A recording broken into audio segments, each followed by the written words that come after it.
करने जा रहे हैं अपनी क्लास 11th के अंदर। This is most important topic for your board exam as well as your competition exam. Today we will discuss about hybridization. In this chapter, to explain the shape of molecule, molecule की shape को explain करने के लिए हमने सबसे पहले जो है कॉजल लेविस अप्रोच किया, फिर भी लेविस लैंगमुइर कंसेप्ट किया हमने, VSEPR थ्योरी की, वैलेंस बॉन्ड थ्योरी की जो अप्रोच थी that is very much helpful to explain the shape of molecule.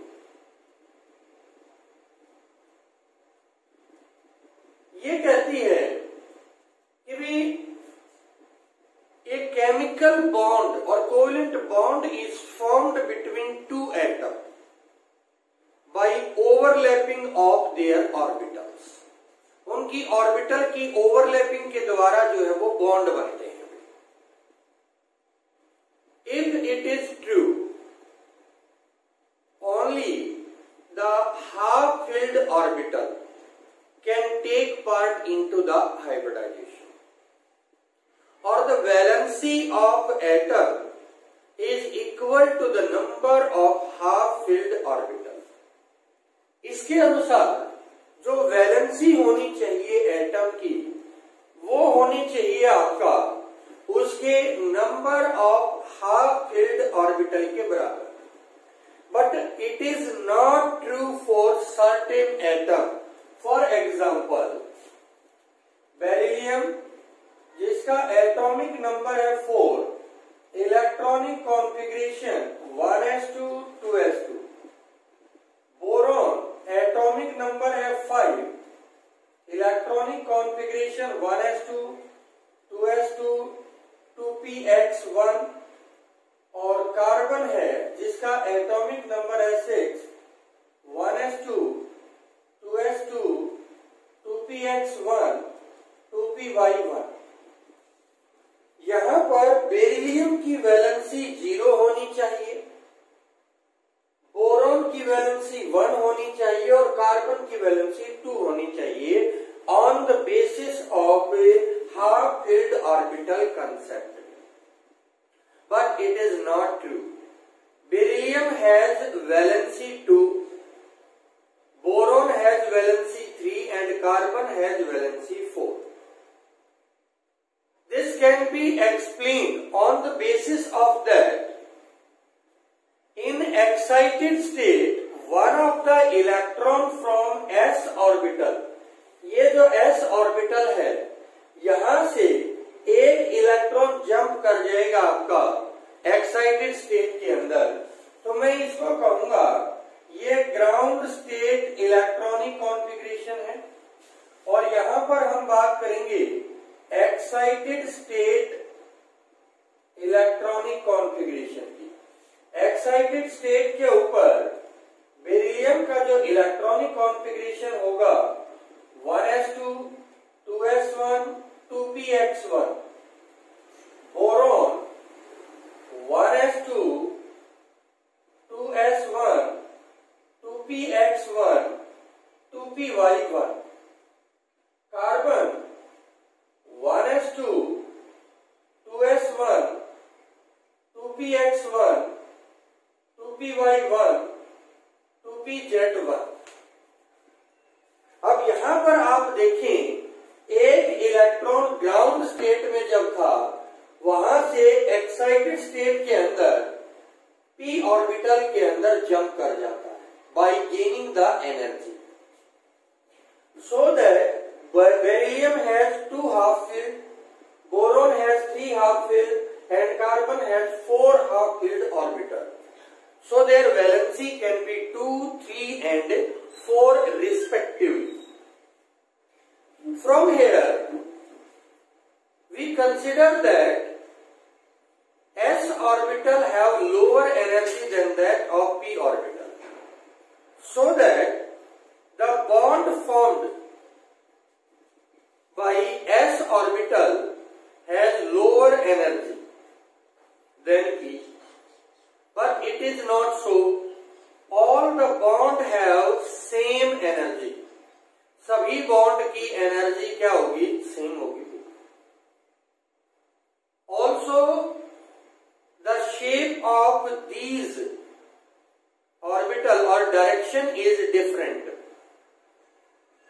Hence, in actual molecule, the direction of bond formed by p orbital can be on x, y and z axis, and by s orbital in any direction, but it is not so in actual geometry of the molecule.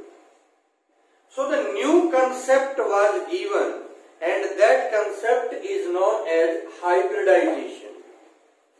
Hybridization क्या है? It is the mixing of atomic orbital of same atom. एक ही atom के atomic orbital की mixing होती है, so that new orbital is formed which have identical shape and equal energy. Redistribution of energy takes place, जिससे कि सबकी energy same हो जाए. एग्जाम्पल के तौर पर 4 बच्चे हैं, उनके पास एक के पास 25 रुपीज है, एक के पास 20 रुपीज है, एक के पास 15 है, एक के पास 10 रुपीज है. अब यहां पर हमने क्या किया? उन सब के पैसों को इकट्ठा किया एंड रीडिस्ट्रीब्यूशन, सबको इक्वल डिस्ट्रीब्यूशन कर दिया, एक जैसा. वही यहां पर होता है एटम के अंदर, कि आपका अलग अलग एनर्जी के orbital combine together and to form the orbital of equal energy and identical shape. These orbital is known as hybrid orbital, and this concept is known as a hybridization. Some key feature of hybridization. Hybridization के कुछ की feature हैं जो हमें दिमाग में रखने हैं हाइब्रिडाइजेशन के दौरान. सबसे पहला जो फीचर है इसका, केवल वही ऑर्बिटल हाइब्रिडाइज होंगे जिनकी एनर्जी स्लाइटली डिफरेंट होगी. मतलब 2s 2p के साथ हाइब्रिडाइज होगा, 3s के साथ हाइब्रिडाइज नहीं होगा, because they have more difference in energy. Only slightly different energy orbital can hybridize. Second, number of hybrid orbital formed is equal to the number of atomic orbital combined. इसको हम एक example से ले लेते हैं. हमारे पास 2 पेंट के डिब्बे हैं, एक रेड पेंट है और एक व्हाइट पेंट है. We mix both of them, हमने दोनों को मिक्स कर दिया. वी गॉट पिंक कलर, अलग आ गया भी, but amount is same. 2 can होंगी, 2 ही डिब्बे होंगे हमारे पास पेंट के, और लेकिन दोनों क्या होंगे? पिंक कलर के. मतलब जितने एटॉमिक ऑर्बिटल कंबाइन करेंगे उतने ही हाइब्रिड ऑर्बिटल आपका बनेंगे बच्चे.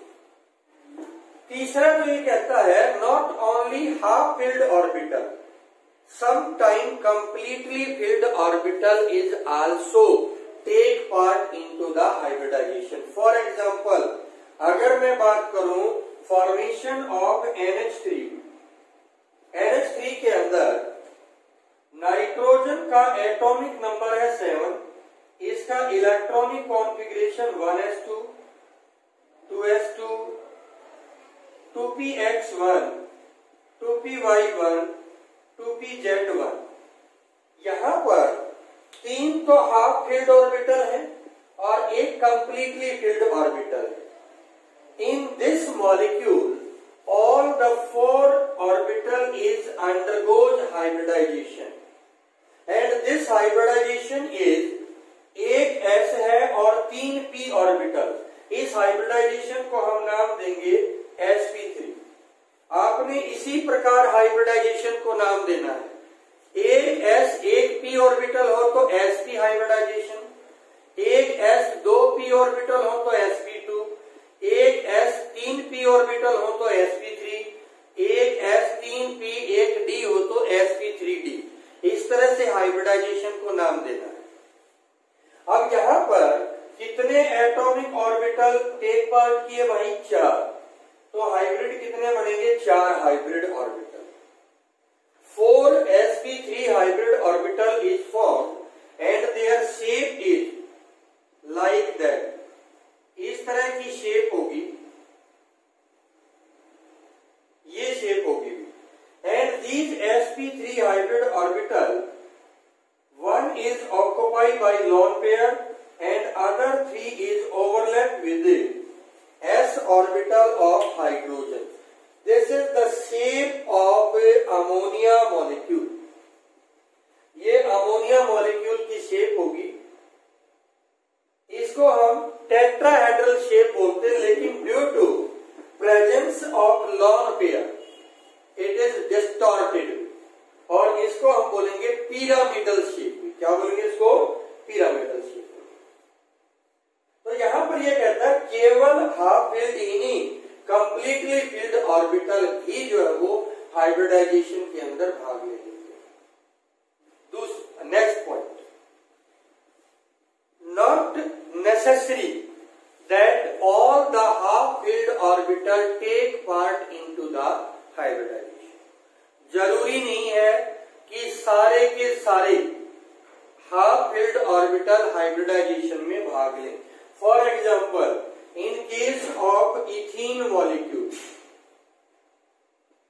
इथीन के अंदर कार्बन के 4 हाफ फिल्ड ऑर्बिटल होते हैं, 1 2 3 4।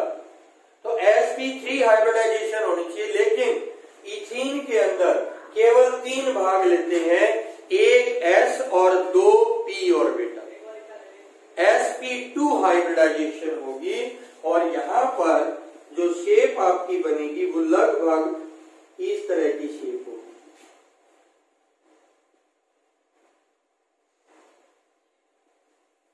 एक ऑर्बिटल दोनों कार्बन के पास आपका अनहाइब्रिडाइज। अब ये ध्यान रखना भाई, हाइब्रिड ऑर्बिटल को हम दिखाते हैं एक बड़ी लोब और उसके सामने छोटी लोब। बड़ी लोब को पॉजिटिव लोब कहा जाता है और छोटी लोब को नेगेटिव लोब कहा जाता है। और जो अनहाइब्रिडाइज ऑर्बिटल होंगे उसमें दोनों इक्वल लोब्स होंगी, मतलब एक जैसी लोब होंगी। तो ये तो हो गया अनहाइब्रिडाइज और ये 3 हो गए हाइब्रिड ऑर्बिटल। ये जो है पाई बॉन्ड बनाएंगे बाई साइडवेज ओवरलैपिंग। ये बन गया pi bond. This is the shape of a ethene molecule. Next ये कहता है भाई, the shape of molecule is based upon type of hybridization. कौन सी हाइब्रिडाइजेशन है उसके आधार पर आप शेप बता सकते हैं। जैसे मैंने यहाँ पर एग्जांपल लिखा, अगर हाइब्रिडाइजेशन है sp तो शेप होगी लीनियर, sp2 है तो ट्रायंगुलर होगी, sp3 है तो टेट्राहेड्रल होगी, sp3d है तो ट्राइगोनल बाइपिरामिडल, sp3d2 है तो ऑक्टेहेड्रल शेप होगी। You can explain the shape of molecule on the basis of this. इसके आधार पर आप शेप को एक्सप्लेन कर सकते हैं। This is all about the hybridization. आपकी बुक के अंदर बच्चे कुछ एग्जाम्पल दिए हुए हैं। Some other day we will make a video on the shape of a molecule on the basis of hybridization. Hybridization के आधार पर हम किस तरह से शेप को एक्सप्लेन करेंगे, ये नेक्स्ट वीडियो में हम आपको बताएंगे। कंप्लीट पूरा वीडियो हम बनाएंगे इसी के ऊपर, shape of molecule on the basis of hybridization. 6-7 example लेके हम जो है शेप्स को वहां पर